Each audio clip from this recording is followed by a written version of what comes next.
y tengo el número 14. Soy Aroa, tengo el número 5 y juego de defensa. Soy Ramón, tengo el número 13 y juego de banda. Soy Hugo, tengo el número 12 y juego de medio. Soy Guillem, tengo el número 11 y juego de banda.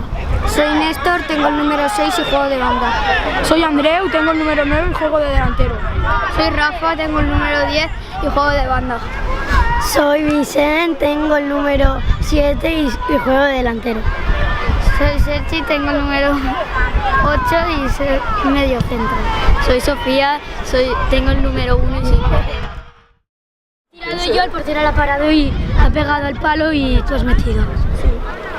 He metido uno que ha sido... Yo no sé lo gol. Y yo lo sé. Yo no. Que se ha ido de 3, ha chutado y ha entrado. ¿Ha sido así? Y el otro no me acuerdo. Yo no. Pues Rafa había chutado y el portero se lo había parado y yo había rematado. Yo me la nadé de 2 y estaba davant del porter y he tirado de puntera. ¡1, 2, 2! ¡Sale!